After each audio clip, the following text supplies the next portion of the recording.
Assalamualaikum warahmatullahi wabarakatuh. Halo semuanya, kembali lagi bersama Pak Yogi di video pembelajaran kimia. Pada video kali ini kita akan belajar materi tentang konsep reaksi redoks dan bilangan oksidasi. Oke, langsung saja kita belajar tentang konsep reaksi redoks dan bilangan oksidasi. Konsep reaksi redoks sendiri adalah jenis reaksi kimia yang melibatkan adanya transfer elektron. Contoh-contoh reaksi redoks dalam kehidupan kita diterapkan dalam contohnya di sini ada penggunaan baterai. Baterai di sini menggunakan konsep dari reaksi redoks.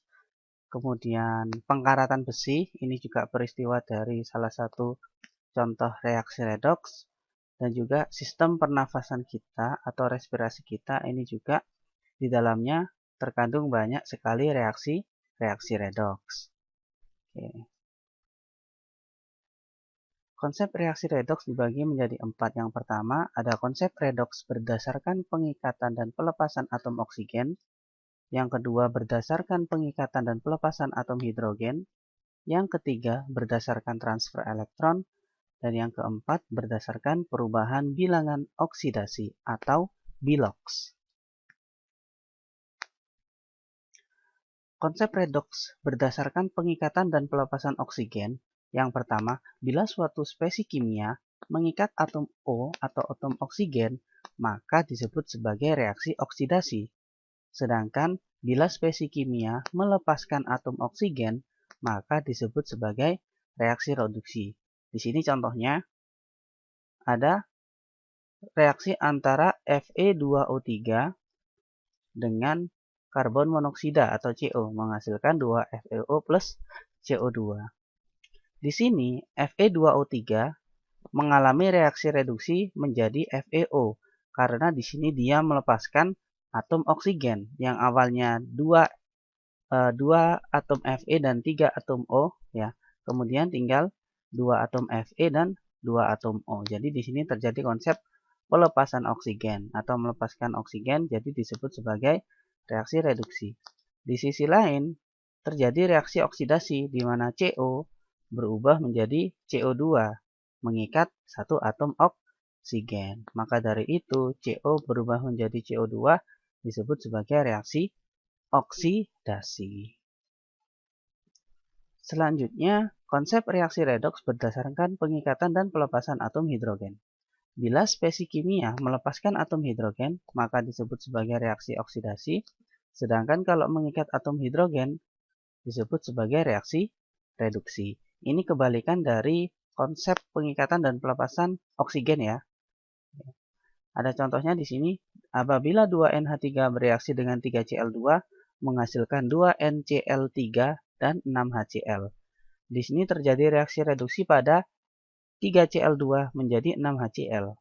Karena dia mengikat atom hidrogen, maka dia mengalami reaksi reduksi. Awalnya dia tidak punya hidrogen, sekarang punya atom hidrogen.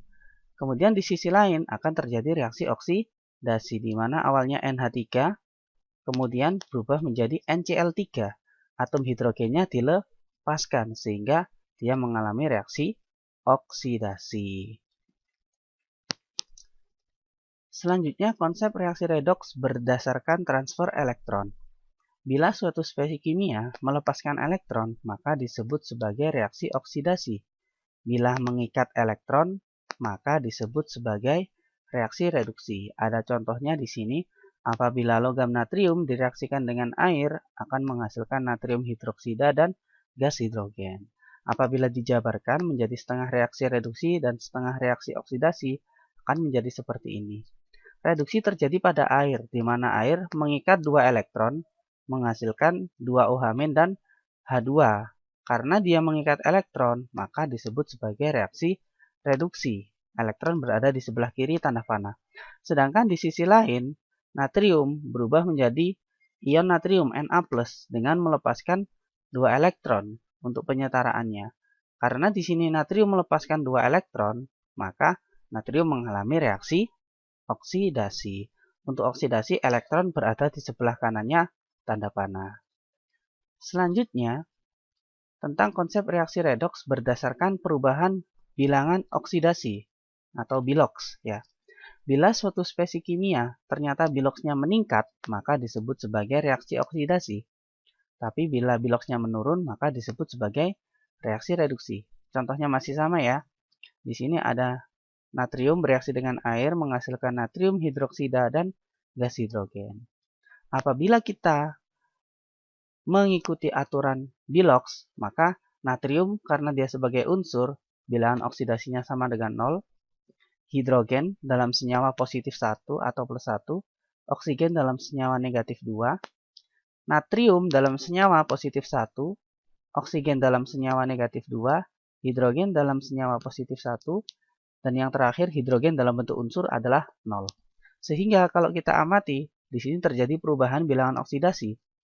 Yang natrium berubah dari 0 menjadi positif 1, artinya biloksnya meningkat. Maka disebut sebagai reaksi oksidasi. Tetapi di sisi lain, hidrogen yang awalnya positif 1 berubah menjadi 0. Sesuai tanda panah hubungnya ya. Maka karena terjadi penurunan biloks disebut sebagai reaksi reduksi. Selanjutnya kita bahas tentang bilangan oksidasi. Apa itu bilangan oksidasi? Bilangan oksidasi merupakan bilangan yang menyatakan kecenderungan suatu atom dalam molekul unsur, senyawa, ataupun ion untuk menarik atau melepaskan elektron. Biloks dapat berupa bilangan positif negatif ataupun bisa dalam bentuk bilangan bulat ataupun pecahan. Nah, bilangan oksidasi sendiri ditentukan melalui aturan bilangan oksidasi. Aturan bilangan oksidasi di sini saya sederhanakan menjadi 6. Yang pertama, biloks dari semua unsur bebas itu sama dengan 0. Biloks atom hidrogen dalam senyawa pada umumnya adalah positif 1. Biloks atom oksigen dalam senyawa pada umumnya adalah negatif 2. Biloks ion monoatom itu sama dengan muatannya. Biloks total semua atom dalam ion poliatom sama dengan muatannya. Dan yang terakhir, biloks total semua atom dalam senyawa itu sama dengan 0. Mari kita cari tahu bagaimana cara menentukan bilangan oksidasi berdasarkan aturannya. Aturan pertama, biloks dari unsur bebas sama dengan 0. Unsur adalah gabungan dari atom-atom yang sejenis, contohnya ada natrium, logam magnesium, terus unsur oksigen, O2 ya, terus kemudian ada unsur ozon, O3, fosfor, P4, S8, itu sulfur, dan lain sebagainya. Jadi kalau ada gabungan antara atom-atom yang sejenis, maka itu disebut sebagai unsur. Berdasarkan jumlah atomnya ada unsur monoatomik, artinya satu atom, diatomik, 2 atom, sedangkan poliatomik lebih dari 2 atom. Contohnya unsur monoatomik Na, He, kemudian Mg, diatomik H2, O2, N2, poliatomik ada O3, ada P4, dan S8. Nah, apabila dalam suatu reaksi kimia, contohnya di sini, Na bereaksi dengan O2 menghasilkan Na2O. Kita tahu Na adalah unsur monoatomik, jadi bilangan oksidasinya 0. Sedangkan O2 adalah unsur diatomik, otomatis biloksnya sama, yakni 0 juga. Karena semua unsur bilangan oksidasinya sama dengan 0. Selanjutnya, bilangan oksidasi pada atom hidrogen dalam senyawa pada umumnya adalah positif 1. Contoh senyawa-senyawa hidrogen yang mempunyai biloks positif 1 adalah ada CH4, HCl, H2O, NH3, H2SO4, dan lain sebagainya. Contohnya dalam reaksi seperti ini. C2H4 ditambah H2 menjadi C2H6. Ya, dalam senyawa, hidrogen memiliki biloks plus 1. Kemudian kalau dalam unsur, nah H2 di sini adalah unsur. Jadi bilangan oksidasinya sama dengan 0. Kemudian C2H6, hidrogen dalam C2H6 ini bentuknya adalah senyawa. Jadi bilangan oksidasinya sama dengan positif 1. Nah, ada pengecualian bahwa bilangan oksidasi dari atom hidrogen dalam senyawa tidak selalu positif 1. Nah, Apabila senyawanya dalam logam hidrida, maka biloxnya bukan +1, melainkan -1. Apa sih senyawa-senyawa logam hidrida itu? Logam hidrida itu adalah senyawa yang terdiri dari unsur logam dan unsur hidrogen. Contohnya ada NaH, natrium hidrida, ada KH, kalium hidrida, ada kalsium hidrida, dan lain sebagainya. Nah, apabila contoh reaksi seperti ini, Na unsur, H2 unsur, berarti sama-sama 0 biloxnya, kemudian membentuk senyawa NaH. Di sini NaH adalah logam hidrida, sehingga bilangan oksidasinya dari hidrogen sama dengan -1. Kemudian selanjutnya bilangan oksidasi atom O dalam senyawa pada umumnya adalah -2. Contohnya ada CO2, SO2, H2O, NO2, H2SO4, dan lain sebagainya. Nah, bila dicontohkan, dalam reaksi CO plus O2 menjadi CO2, di mana O dalam CO di sini biloxnya -2, karena dia senyawa. O2, ya, O2 karena dia unsur, maka biloxnya sama dengan 0. Sedangkan CO2 ini juga senyawa, maka biloxnya O sama dengan -2. Ada pengecualian juga untuk bilox dari atom oksigen. Apabila dalam senyawa peroksida atau O22-, maka biloxnya -1.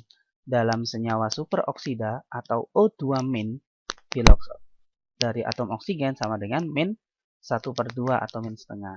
Sedangkan dalam senyawa OF2, bilangan oksidasi dari atom oksigen adalah +2. Ini hanya khusus ya untuk satu senyawa OF2. Biloxnya O sama dengan +2. Jadi kalau ketemu dengan F, maka O akan menjadi positif bilangan oksidasinya. Oke, contoh-contoh senyawa peroksida. Ada hidrogen peroksida, ada natrium peroksida, ada kalsium peroksida. Semua bilangan oksidasi atom oksigen dalam senyawa peroksida adalah -1. Ini juga -1. Ini juga -1. Kemudian dalam senyawa superoksida, contohnya kalium superoksida atau KO2, bilangan oksidasi dari atom oksigennya sebesar -1/2. Oke. Selanjutnya, bilangan oksidasi untuk ion monoatom itu sama dengan muatannya. Apa saja sih ion-ion monoatom itu? Ion dibagi menjadi dua, ada ion positif dan ion negatif. Ion positif disebut sebagai kation, sedangkan ion negatif disebut sebagai anion. Contoh-contoh ion positif ada Na+, K+, Ca2+, Al3+, Fe2+, dan Fe3+. Dan ada masih banyak lagi. Nah, bilox dari ion-ion monoatom itu sama dengan muatannya. Na+ positif 1, K+ positif 1, Ca2+ positif 2, Al3+ positif 2, dan seterusnya. Begitu pula untuk anion atau ion negatif, biloxnya sama dengan muatannya. Cl-1, Br-1, O2-2, dan seterusnya. Apabila dalam contoh reaksi misalnya Fe2+ bereaksi dengan Cl2 menghasilkan Fe3+ dan 2Cl-, maka kalau kita analisis satu persatu, Fe2+ maka biloxnya sama dengan muatannya yakni +2. Cl2 karena dia unsur ya, maka biloxnya sama dengan 0. Kemudian Fe3+, dia biloxnya +3. Ya, kemudian Cl- biloxnya juga sama dengan muatannya, yakni -1. Selanjutnya bilangan oksidasi dari ion poliatom. Jadi bilangan oksidasi total semua atom dalam ion poliatom itu sama dengan muatannya. Kalau ion monoatom artinya ion yang hanya terdiri dari satu atom. Tapi kalau ion poliatom terdiri dari banyak atom. Contohnya di sini ada ion amonium. Rumusnya NH4+. Maka muatannya itu sama dengan biloxnya, yakni positif 1. Ion hidroksida OH-, -1. Ion asetat C2H3O2-, berarti -1. Kemudian ada permanganat MnO4-, berarti -1. Terus di bawahnya lagi misalnya ada sulfat SO4-2-, maka muatannya dan biloxnya sama dengan -2. Jadi muatan itu mewakili bilox total dari semua atom dalam molekul ion tersebut. Oke, saya contohkan di sini. Contoh dari NH4+, biloks totalnya sama dengan +1 karena muatannya positif 1. Sehingga kita dapat menghitung salah satu atom dari molekul NH4+, biloks dari atom dalam NH4+. Oke, kita hitung dengan cara begini.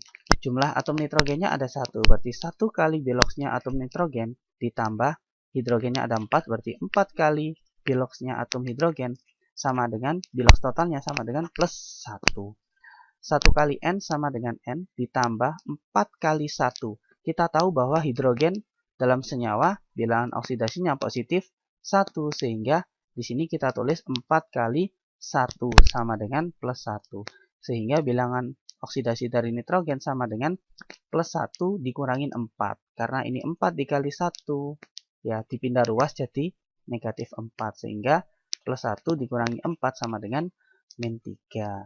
Ada contoh lagi misalnya Cr2O72-, biloks totalnya sama dengan muatannya yakni negatif 2. Maka dapat dijabarkan seperti ini.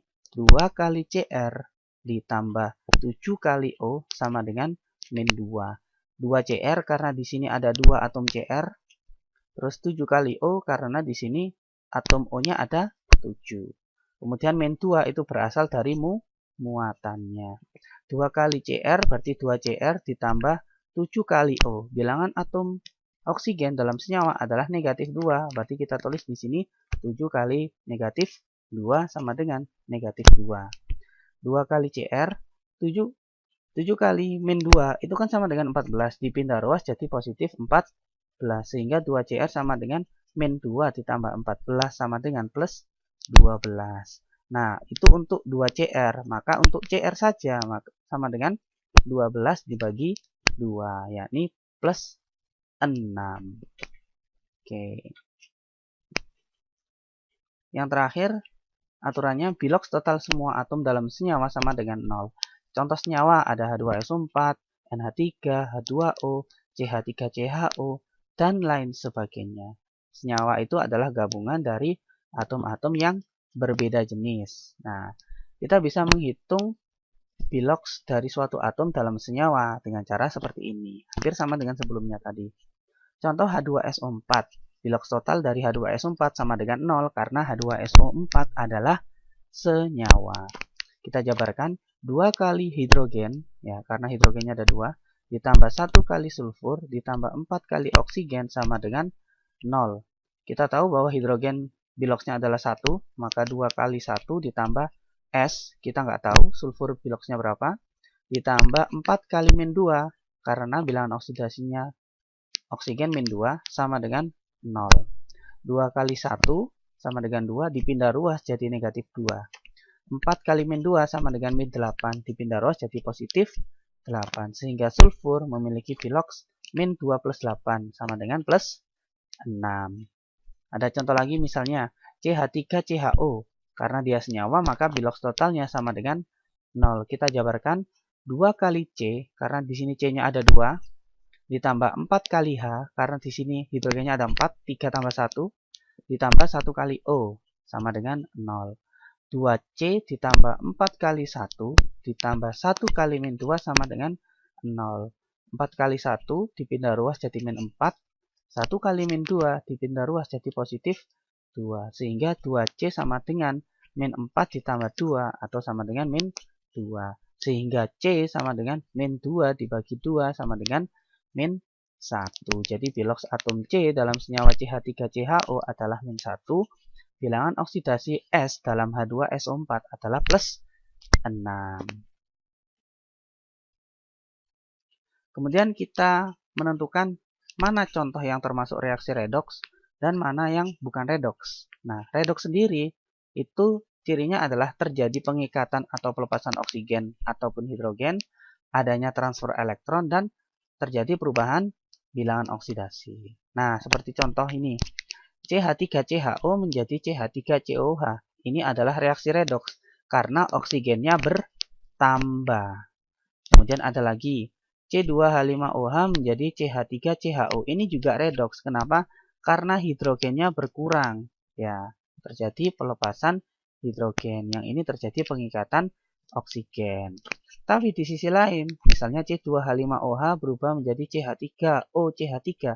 Ini bukan redoks. Karena apa? Karena tidak terjadi perubahan jumlah atom hidrogen ataupun oksigen. Ada contoh lagi misalnya MnO2 ditambah HCl menjadi MnCl2 plus Cl2 plus H2O. Ini adalah reaksi redoks. Tetapi kalau reaksi Na2O plus HCl menjadi NaCl dan H2O ini bukan redoks. Alasannya di mana? MnO2 kalau kita hitung bilangan oksidasinya Mn maka akan ketemu plus 4 ya. Oksigen min 2 dikali 2 min 4 pindah ruas jadi plus 4. Ya, Cl dalam HCl akan ketemu min 1.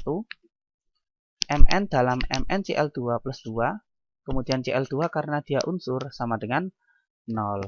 Terjadi perubahan bilangan oksidasi di sini. Awalnya Mn plus 4 jadi plus 2, berarti turun, reduksi. Sedangkan Cl awalnya negatif 1 jadi 0, berarti naik. Terjadi perubahan bilangan oksidasi, sehingga ini termasuk reaksi redoks. Tapi di sisi lain, yang sebelah kanan, ya, reaksi antara Na2O dan HCl, tidak terjadi perubahan bilangan oksidasi. Semua bilangan oksidasinya sama. Berarti ini bukanlah reaksi redoks. Seperti itu. Nah, sebagai bahan untuk memperkuat konsep kalian, mari kita berlatih untuk menentukan biloks atom ya, dari suatu ion poliatom ataupun dari suatu senyawa, dan menentukan reaksi redoks dan bukan redoks dalam beberapa contoh reaksi kimia. Baik, terima kasih. Cukup sekian untuk materi konsep reaksi redoks dan bilangan oksidasi. Semoga bermanfaat. Saya akhiri. Wassalamualaikum warahmatullahi wabarakatuh.